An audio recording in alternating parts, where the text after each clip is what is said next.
What's going on, everybody? C4 here, and today, kind of coming back at you with an updated version of my mock draft series because the Rams and the Patriots had a trade that involved Brandon Cooks as the first-round picks, and ultimately I had to just, kind of make it work with my mock draft. I mean, that drastically changes things, pretty much the entirety of the first round. Luckily enough, I'm going to tell you, I took the easy way out. I took who I had the Rams taking at pick 23 that they originally had and just gave it to the Patriots. It made sense there. Kind of makes the rest of the Patriot mock draft by at least one pick look a little weird, but for the most part, it salvages it good enough that I could stamp my name on it for a mock draft. But that's the Patriots. Today, we're going to be taking a look here at the LA Rams modified mock draft. Because, they lost some picks, a couple players therefore go undrafted. Players, I'm going to tell you right now, like Justin Jackson from Northwestern. I think he's a very underrated running back. He was originally a 6th-round pick for the Rams, just because things shuffled around. He currently did not get drafted in my mock drafts, but I think in terms of a prospect, he will get drafted eventually. It's just, it's a mock draft. We're here to have fun for the most part. And another thing, just a quick note, is I'm looking, some of the picks, like the actual numbers, might not line up.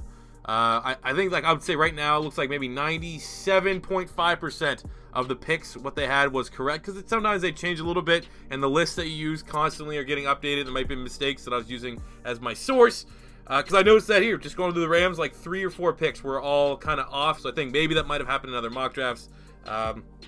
But yeah, let's jump into the Rams here, just from get out the update. Before we jump into the mock draft, we need to look at what they did via free agency to set up our board. Quickly going through, look at their losses. Robert Quinn moved on to the Miami Dolphins, a better fit for him. Alec Ogletree got traded to the Giants. It's good to get that contract out the books. Jermaine Johnson is a very good corner, but he was never going to get, tagged again. That long-term deal was never going to get happened.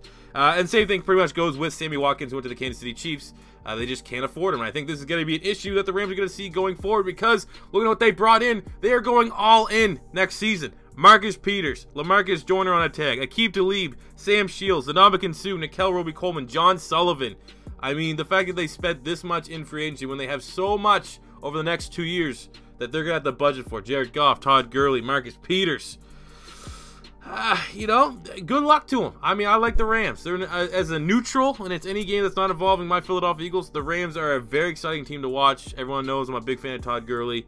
So I hope they do well against every team that's not named the Philadelphia Eagles. But I think long-term what they're doing, I don't know if I can get behind that. But looking at the mock draft here, we got to try our best to fill some of these needs because this is what the Rams are going to do. If they're spending this much money via free agency, they're not going to be able to re-sign these guys. They need players that they're able to draft to eventually replace them. So jumping in to their first pick, which is down in the 3rd round at pick 87, I was selecting edge rusher, outside linebacker, Uchenna Nwosu from USC. Looking at their depth chart here, I think he could come in and compete for outside linebacker too with, Connor Barwin still remaining unsigned, who's, good guy, good Philadelphia Eagle. Their linebacking core is terrible. They have Samson Ebukam, who actually hyped up last season. I said this guy's an athletic freak. His pro day was very, very good. He actually was a 4th-round pick. He's coming on a little bit, but outside of that, they have absolutely no depth whatsoever at outside linebacker. And a guy like Wosu, the 3rd round, 87, some people's draft boards, that's slipping. He slipped. And I think there's some good value there. Obviously, they probably have done their due diligence on him because he just plays, in the same stadium. I'm not as high as him on most. That's probably why I have him here in 87. Some people have him going in the 2nd round.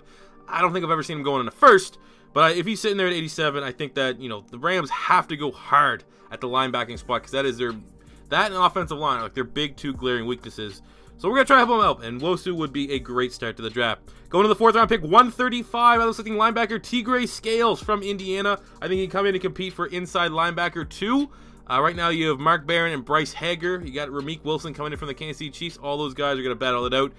Mark Barron's an interesting guy because I think he's probably, in terms of production, he's the first of that money backer converted safety, but his contract is atrocious. So I think if push comes to shove, he'd be, a guy maybe looking towards next year that could be an odd man out, which we will address in the draft a little bit later. But I think ultimately TEGRAY Scales, good production in Indiana, one of the better cover linebackers, had a lot of interceptions, a lot of turnovers in the secondary, dropping back. It's a nice little value pick here in the 4th round. I think as far as 4th round linebackers go, TEGRAY Scales presents very good value, and the fact that he could challenge for starting minutes as a 4th round pick, it's good. Good no-brainer pick here for the Rams. Going to their 2nd, 4th round pick, 136. I was selecting offensive tackle GERON Christian from Louisville. I think he'd come in and be left tackle too right now. They have not a lot of tackle depth. Andrew Whitworth, too, is not long-term. He's kind of a band-aid. So you got Havenstein, who's, you know, right tackle 1. You figure he's definitely a serviceable starter. But outside of that, I think a guy like GERON Christian has immense upside. I've had him marked on the Philadelphia Eagles in the past. Good athlete, was, you know, pretty much the big-time blocker, the best blocker for Lamar Jackson during his time there at Louisville. I think that'd be a good depth move here for the Rams. Going to the 6th round, where they have 4 6th-round picks, sorry.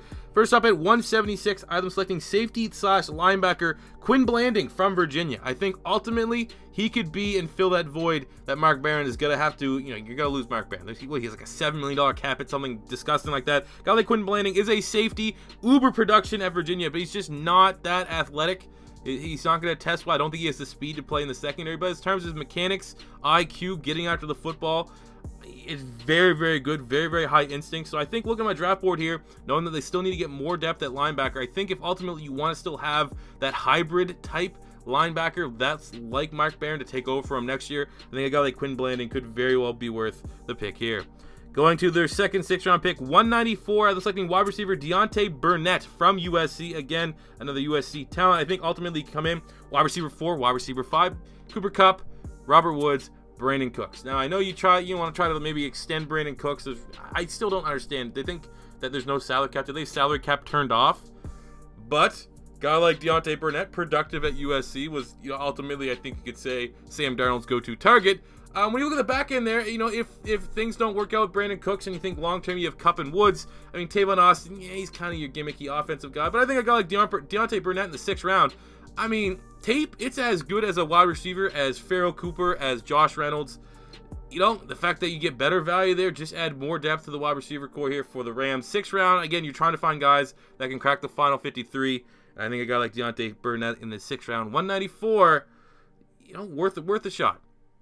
Going to the 3rd 6th-round pick, 195, I was letting cornerback Tony Brown from Alabama. I think he can come in and compete. Cornerback 4, cornerback 5, great athlete, tremendous athlete. You know, not your typical Alabama corner. Most Alabama corners, you'd say, come in, you know, from the pro-ready defense. They're ready to start day one. That's kind of some added value there. Not so much Tony Brown. You know, came in as, I think he was a 5-star recruit, track star type player. Work in progress, but I think he's the kind of guy that Wade Phillips will be licking his chops saying, I can develop that guy. You know, he's not going to be rushed into playing anything soon. He get to play behind Marcus Peters, behind Aqib Talib, can maybe learn a thing or two. But ultimately, the corner depth there is shaky. When you sign a guy like Sam Shields, pretty much off the street, retirement kind of thing, you know, you're kind of telling to the world, yeah, we don't really have much there. We're trying to throw as much at the wall and see what sticks. So I think a guy like Tony Brown, who will definitely crack the final 53 and bring some special teams ability. The fact that, you know, it's a project type player, a wait and see at the cornerback spot, you know, this is where you take those kind of picks. And I think a guy like Tony Brown is that good of an athlete that you find a spot there on the 53 for the Rams. And then finish up the draft at 196. I was like the offensive guard Tony Adams from NC State. I think he could very well come in and compete at offensive guard 3. This is a really, really good value pick. NFL.com is very, very high on him. I think they have him as like 4th, 5th round. So the fact that on my mock draft he was still sitting there at 196 goes to show you. It didn't go to the combine, but ultimately, you know, you got to take other scouts' word for it because I haven't seen very much tape of all. I mean, I can't scout all the offensive linemen. But when you look more so at value, perceived value from the scouts, and then the depth chart of the Rams, you know, there's no, currently ourlads.com, they don't have very much interior depth, especially at the guard spot. You have Jamon Brown, Roger Saffold, and outside of that, there's not much there. So I think a guy like Tony Adams fills a need. And yeah, that's what we're doing in the 6th round, finding guys that can, you know, squeak onto the depth chart and fill in when need be. So there you go, guys. That is my LA Rams mock draft. Let me know if you agree, disagree with any of the picks here in the comment section below.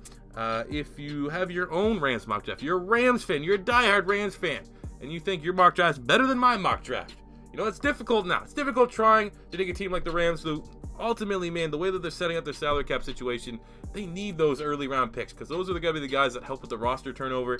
So they're going to have to hit. They're going to have to hit in the mid rounds. They're going to have to build kind of like the Seattle Seahawks have in the past. So if you have a mock draft that thinks that will trump this one, post it in. We can do a nice little side-by-side comparison.